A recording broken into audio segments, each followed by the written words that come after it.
Welcome to Gift of Life, the Organ Transplant Podcast. These are the stories of those who have received, given, and who are waiting for the gift of life, organ transplantation. Now here's your host and heart and kidney recipient, BJ Odom. Welcome to the Gift of Life, the Organ Transplant Podcast, where we explore the extraordinary world of organ transplantation.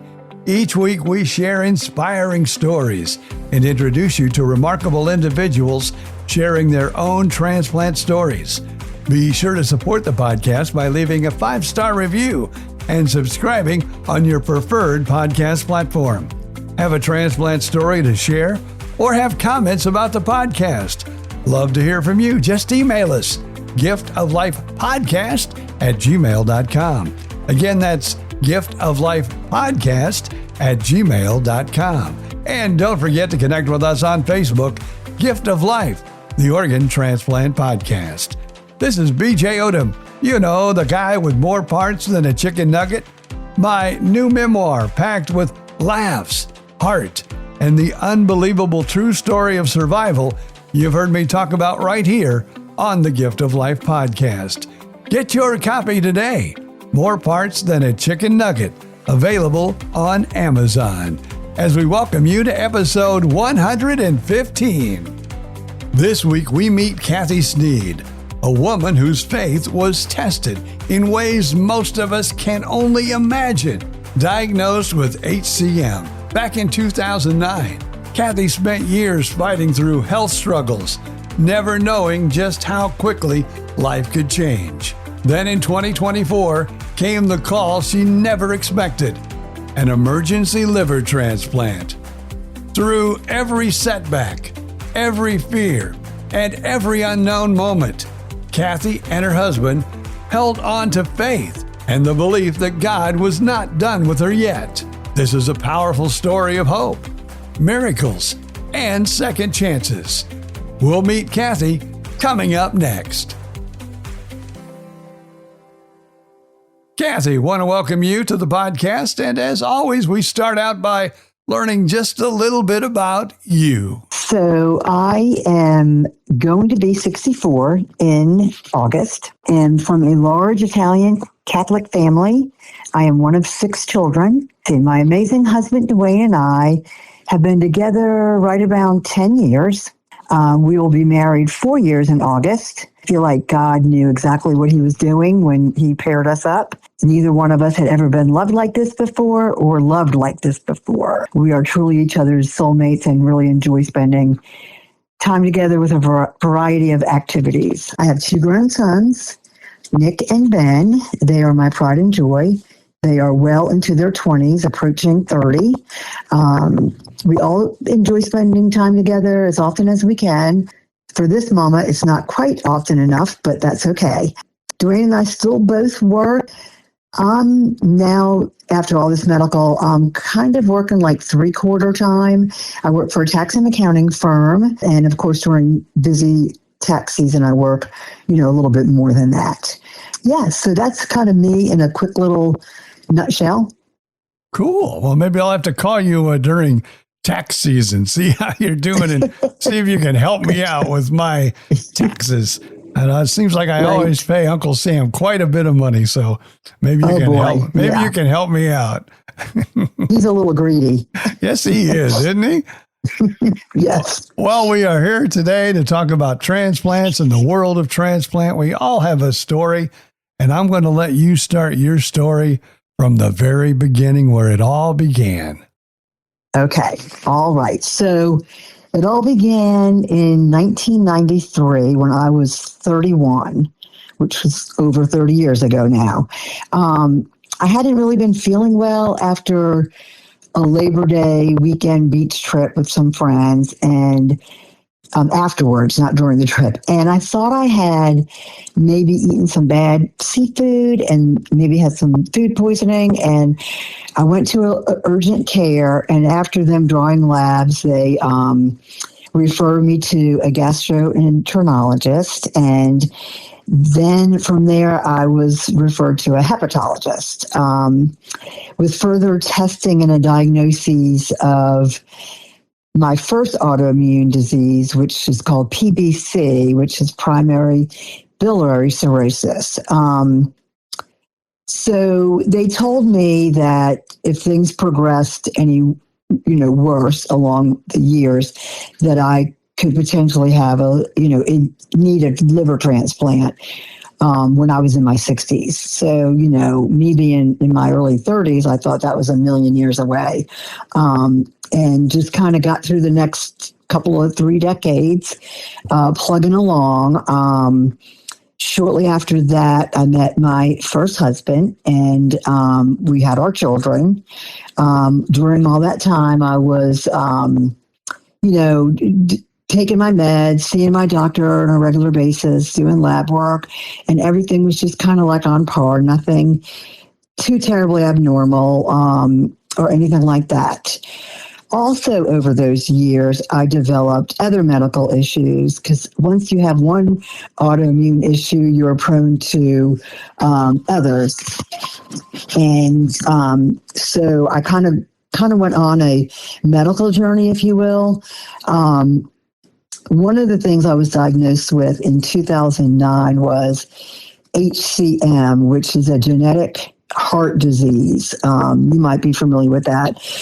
It's where the heart muscle, usually in the walls of the left ventricle, abnormally thickens, making it harder for the heart to pump and all of that. So my boys were like 13 and 10 at the time. My treatment for that, if you want to call it my treatment, was an ablation surgery. And that went really well. Shortly thereafter, my cardiologist released me. So I felt like I was pretty good on the heart front, although, anything could happen, right? So then in 2014, I had an incident that led me to the hospital with like extremely low platelets. I was at a 4. And I started seeing a hematologist because I was diagnosed with ITP, which is a serious life-threatening platelet disorder. And so from there on, I was on like really high dosages of steroids, which completely wreaked havoc on my body, on my marriage, on my life in general. It was really, really tough. By then the boys were a little bit older, and it was just real difficult. My hematologist was convinced that once I got my liver situation straight, that all of that would even out. And she ended up being right, but it took 10 years because I didn't have my liver transplant till 2024. Okay. And like I said, like all during that time, I was just kind of plugging along with medical. And I'm just going to kind of fast forward because there wasn't anything else majorly medical that happened. I did end up, my husband and I ended up, separating and divorcing, and that happened shortly after my ITP. It was like maybe 5 years after that. And then, I was still seeing my hepatologist and my hematologist as well, but the ITP was kind of like fading in the background a little bit. It wasn't as big of an issue, which was kind of a blessing for me. But of course, I was still seeing my hepatologist. I had just seen him in January of 24. And my numbers looked good. I mean, he said he could still see me having a transplant one day, but he didn't think it was going to be anytime terribly soon. And, I went on my way, and I felt so good after that appointment. I was just like, oh boy, because I was, already 60 and I was already 60. And I had just turned 60, and I was thinking, oh, well, maybe it'll be a little bit further into my 60s that we'll be needing that. I felt so good about it. That same day, I ended up getting like this horrific norovirus, and my husband got it the very next day. And for the next week, we were pretty much bedridden, and we were just sick as dogs. I mean, it was just, I thought it was the worst thing that I was ever going to go through. Little did I know.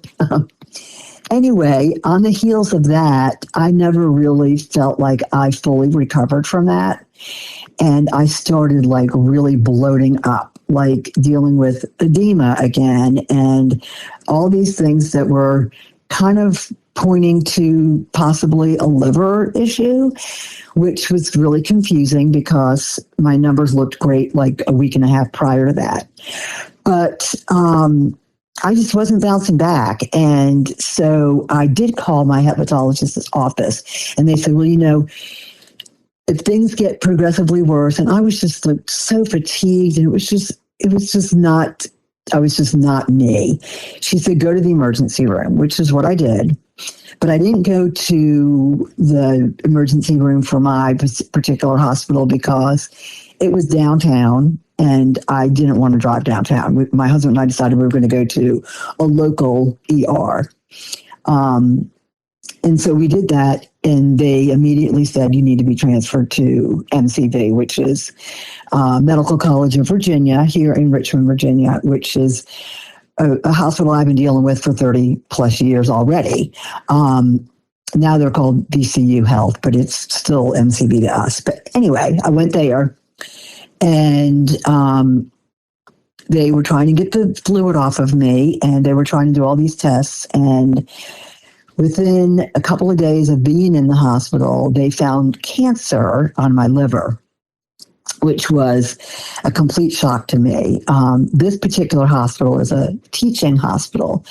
So the hepatologist came in, and this was a different hepatologist, not my doctor. He came in, and with his entourage, because it's a medical, teaching hospital, and had to give me this diagnosis. And I had barely told my family what was going on because I really thought, my husband and I both thought, they were going to get the fluid off of me, they were going to treat whatever was wrong, and I'd be going home. And my husband wasn't even in the hospital with me. And the doctor told me that news, and it was a really almost like a out-of-body experience because I wasn't expecting anything like that severe with my liver. And anyway, so I had to call my husband and tell him, and it was a horrible couple of days for us. The treatment plan was to treat the tumor with radiation with the hopes of shrinking it, and then having a transplant like 9 months later. So this was like January. They were talking about a transplant in like September or, somewhere around there. And so we ended up, having to call, we called my sons first, and we shared the news with them. My older son immediately offered to be my living donor. So, that was like a shock because, I wasn't expecting that. And I was so impressed and proud and emotional over, his willing to do that, instantaneously. Anyway, so then we called my mom and dad, and we had to tell them the news. And that was heartbreaking because my dad was in the throes of dementia. And so he didn't understand anything too well. And so my mom had to get off the phone and explain that to him. And that was really emotional because I knew that was going to be difficult for her. So then, I have 5 brothers and sisters, and I told my mom, I don't want you to have to tell them. I will call each one of them, and I will tell them myself. And that was a Sunday night. We got the news Thursday about cancer. We waited on it a couple of days to figure out, how we were going to proceed. We called my parents and my children on Sunday. Sunday night, I told my mom, I will call all my siblings and I will tell them that. I was so tired after getting off that phone call that I was like, I'm just going to go to sleep. I'll call them in the morning. And I went to sleep, and overnight I plummeted. And they had to rush me to the ICU, and they had to intubate me because of a multitude of things that were going wrong with me. Breathing, my kidneys were starting to fail. here again, like my mom thought I was going to be calling my siblings. My husband didn't know this had happened. The next morning, he's frantically trying to get in touch with me and not knowing what was going on. And it was just total chaos. So that morning, he finally found out what was going on. And I don't remember a whole lot of the next couple of days or a week because I was not aware of what was going on. Basically, what they were trying to do, in a nutshell, BJ, was to save my life. And they were dealing with, breathing issues, and my kidneys were failing, and they were doing all this heroic things to pretty much keep me alive, save my life and keep me alive. I did come out of the intubation, and I remember a few little moments here and there. And I actually remember quite a bit, seeing my children and seeing my parents and seeing my family and seeing only two other people outside of my family. My oldest and dearest friends were visitors, were allowed to be visitors. Even my husband's family were not, for various reasons, but I won't get into all that. Anyway, coming out of that, I was still told, I thought that I was still going to have this treatment to shrink the tumor and that I was going to have a transplant 9 months later. Well, the plan changed because I had to intubate me again because of various things. And some of it I don't even really understand. I mean, I've been told, but it's I just didn't know. And so the next time I woke up, my family was told, whoever is in the room with her when she wakes up, you need to tell them she had a liver transplant. And it was my older brother. Yeah, right. And it was my older brother, Joe. And of course, I had a tube down my throat. I couldn't talk. I could barely even keep my eyes open, and I was so confused, BJ. I mean, I was like, literally it felt like yesterday I was told that they were going to do this plan. And then the next day I'm waking up and this is what happened. But the doctors and the team down at VCU, MTV, they didn't even bat an eye. They were like, okay, here's plan B. And they went right into action and they reassured my family. My husband knew without a doubt I was in the very best hands. When I told him I had cancer on the liver, I said, Dwayne, this is not in our hands anymore. This is in God's hands. And whatever his will is for me will be his will for me.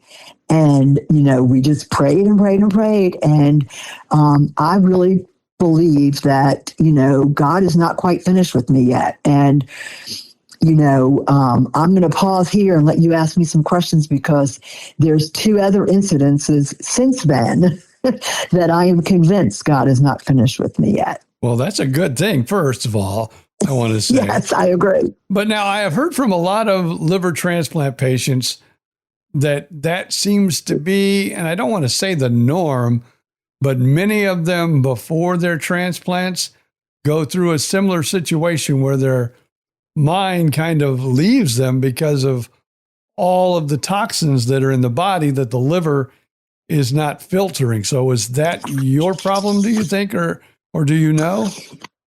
Yes, that's exactly. Thank you for saying that because you just jarred my memory. I had bullet notes, but like some of the medical, even though people have shared with me after the fact, are still very muddied for me. I'm working through a lot of that.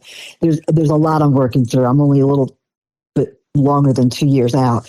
But that's exactly what it was. They were giving me magnesium to, counteract the toxins that were in that's why my breathing went haywire and why I was very confused when I was awake.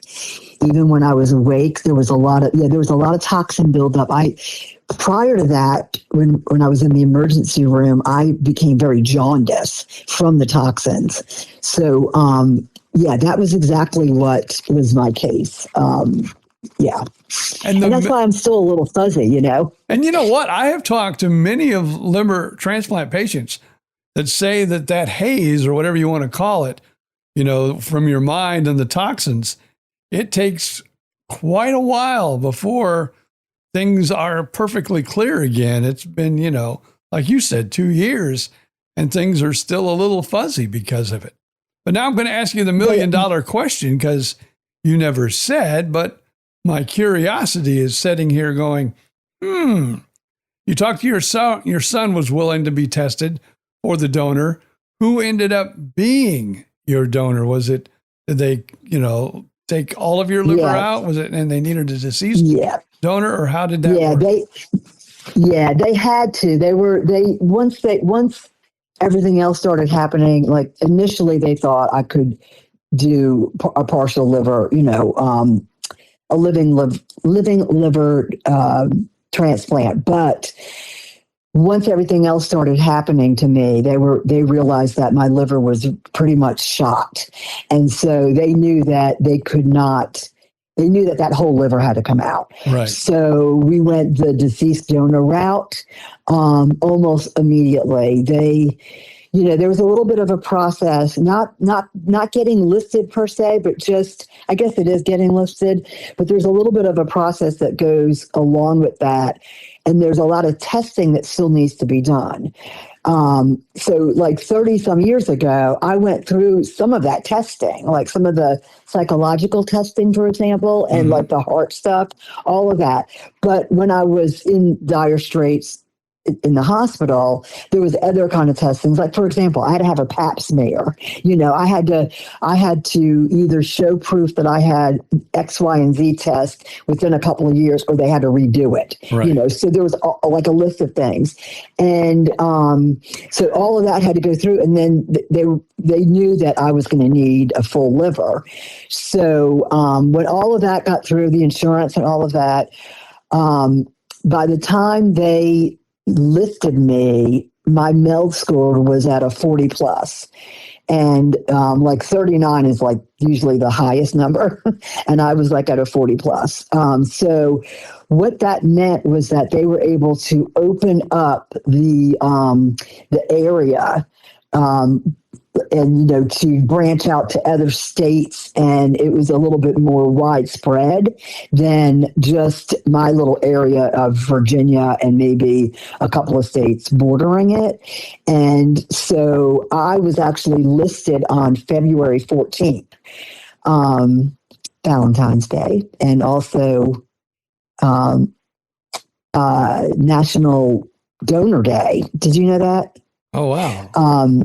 Yeah, so that's the day I was listed. And the next evening, they had a liver for me. I would say, too, you were on a high tier because you were in so much distress also, which really takes you up the list. And of course, I was, I had no idea any of this was happening at the time. And because that happened so quickly, my team asked the donor family, graciously asked the donor family on my family's behalf if they would be willing to keep their loved one on life support another 24 hours or maybe 18 hours. That's muddy to me. And they agreed to it. And because I wouldn't have been ready for surgery until the following day. And so, I had my transplant on February 16th at like 5:00 in the evening. So, everything happened very, very quickly. And you're right. It is because of the severity, the urgency of my situation. Well, it's been 2 years. How are things going today, if I may ask? Things are going pretty well. I was in the hospital for 52 days. So, actually I was in the hospital, and then I went into a Shelter in Arms rehab center for 2 weeks after that because I couldn't even barely lift my arm up. I mean, I needed to be rehabilitated quite a bit. Mm-hmm. My body pretty much shut down. So after that, I went back to work like mid-May. But prior to that, I was very concerned about working in an accounting firm and not being cognitively sane, if you will. Yeah. So I started doing all kinds of stuff. Like I had cognitive apps on my phone and did all of that, and got through that, and went back, and everything seemed pretty normal. Got through 2024 pretty well. My dad did get progressively worse, and he passed in November, and that was a pretty much of a shock to our family. Still I was doing pretty well physically, emotionally. I do see a therapist that helps me because there is a lot to be reconciled with when you have another person's organ in your body, and reconciling with, a family that lost a loved one. And it's not because they didn't die so I could live per se. And I didn't have this need for an organ for somebody to die and pass one on to me. I know that, BJ, but there's still a lot to be reconciled with. And so I think I'll be dealing with that forever. Well, you gotta look at it this way too, and don't feel like you're alone, because a lot of patients that I get on this podcast have the very same feelings. And, some are, it goes every level. Some are like, understand, and it worries them a little, and it depresses them. And others go the full gamut as far as like, I can't do this. And then it goes to, others that are, fine with it, knowing that it's kind of like the circle of life. So I think there are many levels of what you're going through, and that you're getting, help for that. That's the number one thing. Yeah, absolutely. Yeah. Yeah. So I did have a couple other things that happened to me. So in March, April of 25, I started having these weird little fainting spells. And long story short, I ended up in the ER, and they found out that there was quite a bit of scar tissue on my heart, probably from the ablation surgery I had in 2009, which caused me to have third-degree heart block. And so I am now sporting an ICD. I have an implantable pacemaker defibrillator, and I'm doing great. I just had my 1-year device checkup on that, and I'm doing fine with that. But what a interesting, horrible bump in the road, and I feel like God again is not finished with me yet. And, I am very lucky in the fact that I had 3 fainting spells that could have been progressively worse. I could have been driving my car, all kinds of things, and none of that, transpired. And I'm very, the worst thing that happened to me was I was in the ER getting triaged when I said to the nurse, I feel another fainting spell coming on. And the next thing I know, I'm on the ground, I'm on the floor, and I ended up with 9 staples in my head. So that was the worst thing that happened to me. But guess what? I was in a hospital. Yeah, best place for it to happen, for sure.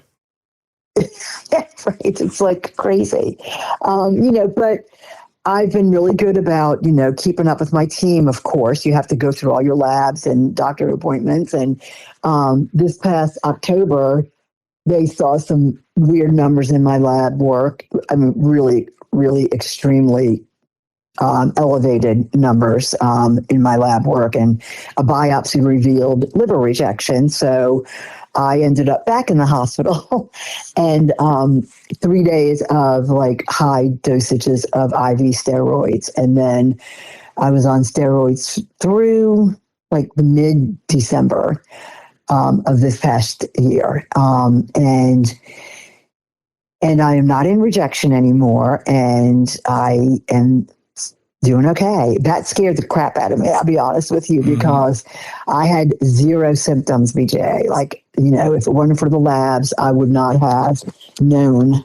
My husband and I had just been on we take this trip every fall up to Silver Spring, Maryland for a Noir City Film Festival where I'm not sure if you're familiar with TCM and their some of their films, but they do this Noir City Film Festival, and we go up every fall and, hang out in a movie theater and watch, 9 to 12 films. And there's a lot of walking and there's a lot of, a lot of activity. And I did fine through all that. Like, I had no symptoms. I had no, tiredness, fatigue, or anything. And so, it was just really scary knowing that there was rejection going on and not knowing it. Does that make sense? Yeah, it does. And there's sometimes that rejection happens, and thank goodness for the labs, you find it out. But there are some times too that you have rejection and you feel something's going on. So I'm glad they got it all under control. Me too. Now, I am going to ask you one other question if you feel comfortable answering, because sure. I get other people, with transplants that are going through the same thing you did, as far as knowing that, someone had to lose their life in order for you to live. Are there anything you can tell those people that maybe through your therapy and treatment that you've learned that could maybe help one of our listeners that are going through kind of the same thing you are right now? Yeah, I mean, for me, I think about my donor's family all the time. I'll share this with you. It's kind of emotional, but I'll share it. When I was in Shelter in Arms, there was a therapist that would come around and talk to people, and he was just on my schedule. And I really opened up to him quite a bit, and I shared a lot of things with him. And he said for me to think about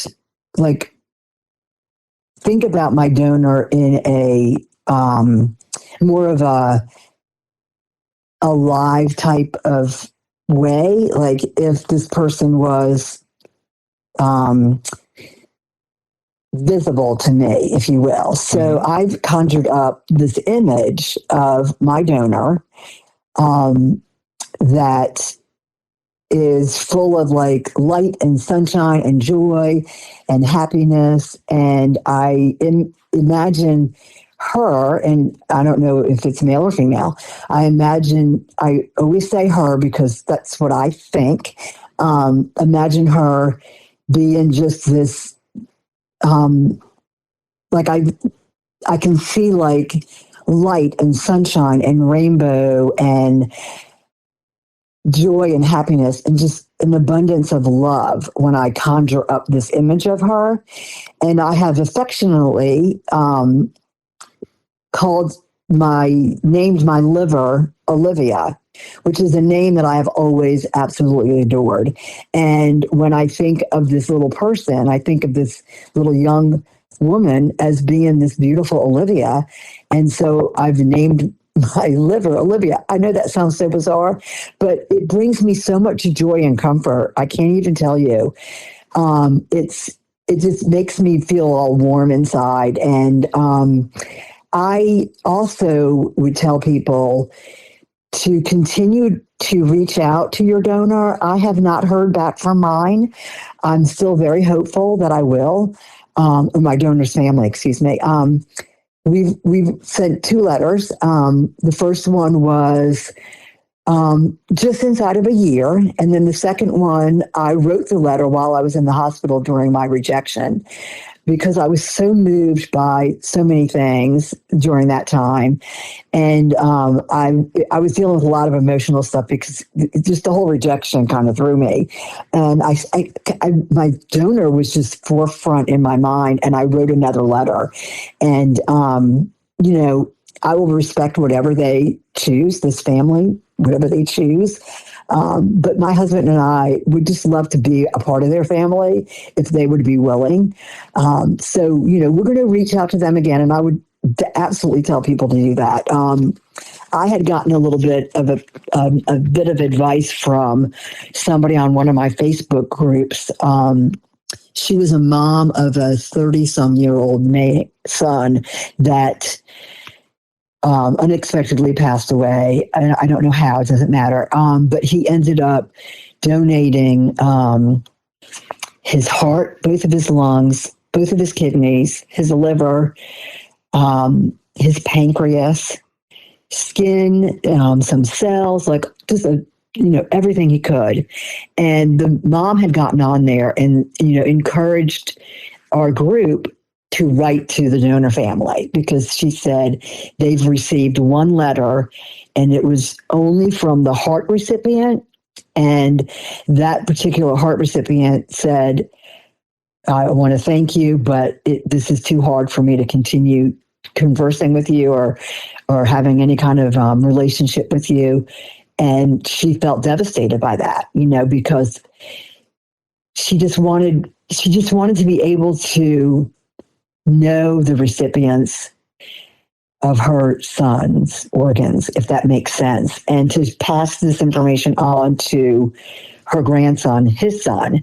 And so that really has moved me to tell people that. I tell people that whether or not they're dealing with an organ transplant or not, because I just think that's such a powerful story to come from this mom, and I would absolutely feel the same way. Without a doubt, I would feel absolutely the same way if it was one of my children. So, I would encourage people to do that and to seek counseling if you do, because it has helped me tremendously. Some of the other things that I'm very, very passionate about is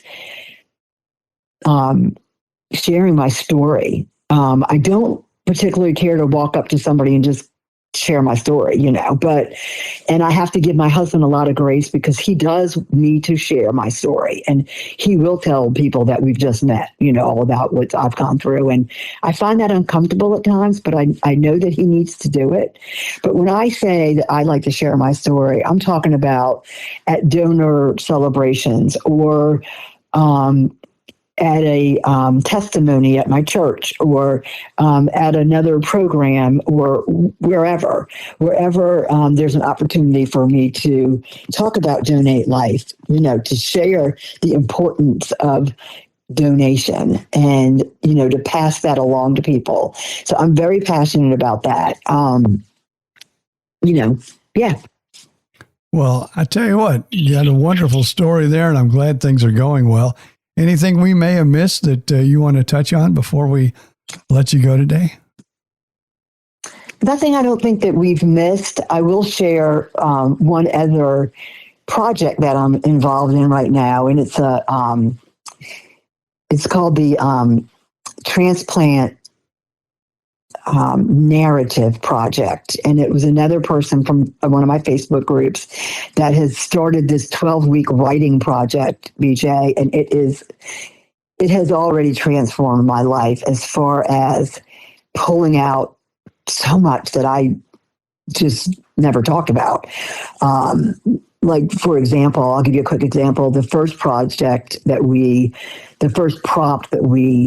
she had us do was to kind of do little bullet notes or words or little sentences about your before, during, and after. She had us do columns and just kind of snippets of things that you remember before, things you want to write about before, things that came to the surface during and then after, and throughout, throughout all three of those columns, God was right through all of that. My family was right through all of that. My husband, of course.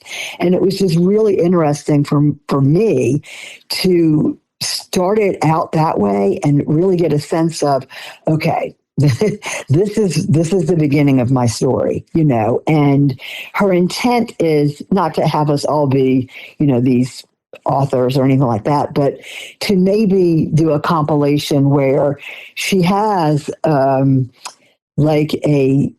notebook or a book of these stories that she can offer to hospital waiting rooms, for example, that are dealing with organ transplants or doctor's offices or passing it on to a donor family or a recipient family or something along those lines. I'm not sure if that'll ever happen, but I like her. I like, where she's thinking this may go.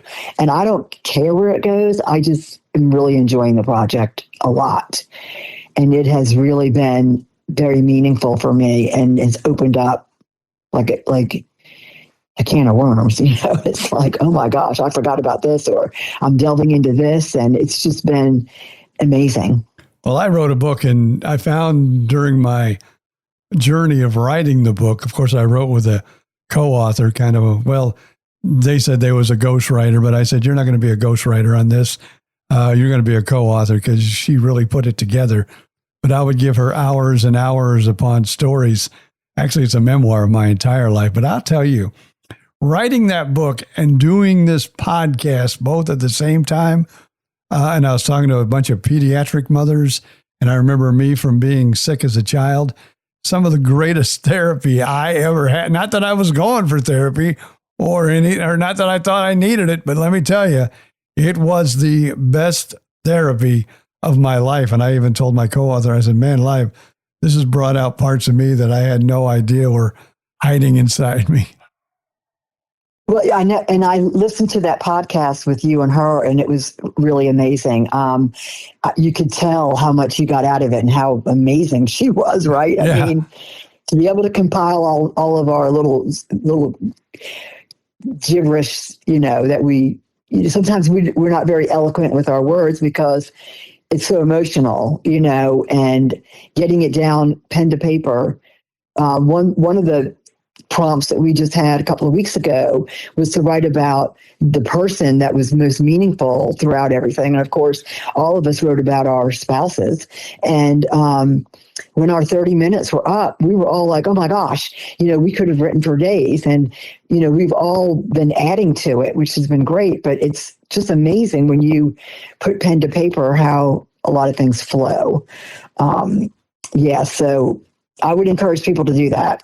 I did not journal that much. I was really good over my years and years and years and years and decades of medical that I was good at taking notes. And, okay, well, what was my my blood pressure? What was my temperature? What was my labs? I was good at that part of it. And I did journal a little bit, but I wasn't nearly as good as I thought I was. I thought I was being so on top of everything, but I really wasn't when it came to my feelings, Mm-hmm. And what I was thinking at the time and how I could see it was affecting other people, and the impact that this has had on my family and my boys, my young, they're still very young, and my husband. It's just, those are those moments that, I don't know if I'll ever reconcile with any of that. One of the first things that was really heavy on my heart, and I shared this with this therapist in Shelter in Arms, was I don't know how, I'm worried about how everybody else was feeling when they saw me all hooked up to a gazillion tubes, and I had the freestanding kidney. I'm sure you know what these are, the kidney machines that were on either side of me, and the dialysis. I'm sorry, dialysis. And my first thought was, oh my gosh, I was struggling with what these people were seeing, these people that are my loved ones were seeing and had to witness. And I mean, it still breaks my heart. And I will be reconciling with that forever. I mean, there's no doubt, I can close my eyes and think, of my sons and my husband and my mom and dad and my siblings looking over me and seeing me in this condition. And, it's heartbreaking. Well, I just know it's that heartbreaking. My wife has been my caregiver and my children. And, my wife went through a bout with some breast cancer, and I had to be on the other side of the bed. And I learned very quickly, I don't like that side of the bed. That's that's much harder than the side of the bed we were both on. Oh, there's no doubt. Like my husband was really to be honest with you, I think my husband suffered the most because he came home every night to a empty house, an empty bed. And he didn't have a lot of support other than my family and some really close friends. And so that was hard for him. And I had everybody taking care of me. Yeah. So I think that it was very hard for somebody to not be taken care of. And he really kind of wasn't. But he was within a close-knit group of people, but not across the board. And so, I think it was harder on him. And, let's face it, BJ, we got married in August of 22. And in, January of 24, all hell broke loose for us. And, our faith and our vows were tested almost immediately out of the gate of our marriage vows. I mean, granted, we had been together, 8 years prior, but, doesn't matter.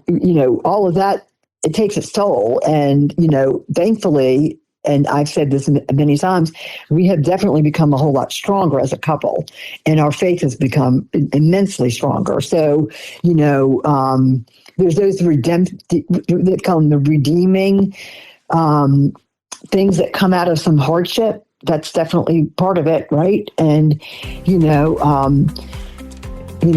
liver transplant in a near-death situation, a heart issue and liver rejection. God is not done with me yet. God is not done with my husband and I yet. And I just have to keep believing that and move forward. So I'm eternally grateful. Well, the best of luck to you and many more years for that liver to treat you right. And thank you so much for sharing your story today. Thank you, BJ. I appreciate it. Thank you so much, Kathy, for sharing your amazing journey with us right here on the Gift of Life podcast. And if you have a transplant story that you would like to share, please email us, giftoflifepodcast@gmail.com. Again, that's giftoflifepodcast@gmail.com. And don't forget to share this episode with family and friends, and we would appreciate that 5-star review on your favorite podcast platform. Reminder, my memoir, More Parts Than a Chicken Nugget, isn't just a medical story. It's a survival story filled with humor, hope, and heart. It'll make you laugh, maybe cry, and definitely believe in second chances. Get it now, More Parts Than a Chicken Nugget, available on Amazon. Another podcast you might enjoy is myself and former radio partner Bill Stevens, BJ and Bill, the podcast, all on the Podcast Playground Network, as we'd like to thank them for making this podcast possible. Until next time, I'm BJ Odom. Thank you so much for being a part of our journey and reminding us all to appreciate each and every day and to treasure the extraordinary gift of life. He was running on empty, heart fading fast. Doctor said, man, you ain't gonna last. But a stranger's kindness, a gift so true, turned the night sky into something new. He got a second chance, he got a brand new spark, like a freight train rolling back from the dark. Gift of life, let the story be told. One heart beats, another takes hold. Give a little, save a soul. Ain't no greater rock and roll.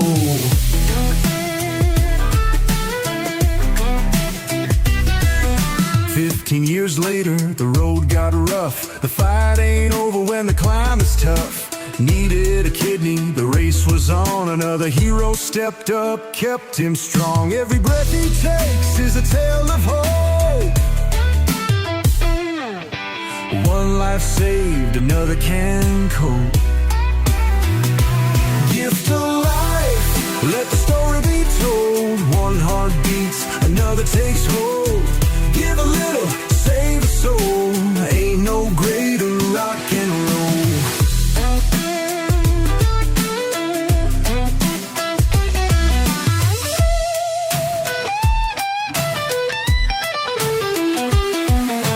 Doctor's hands, a donor's grace, running on down to a brand new place.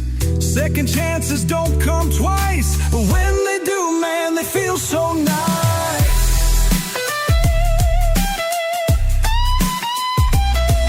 Let's spread the word, let the people know. One yes today lets a miracle grow. You don't need wings just to save a man, just a little love, a helping hand. Gift of life, let the story be told. One heart beats, another takes hold. Give a little, save a soul. Ain't no greater rock and roll. BJ still rocking, still standing tall. Thanks to the ones who gave it all. Gift of life, hear the sound. Pass it on, pass it down. The Gift of Life podcast, hosted by BJ Odom. Listen now. Listen now.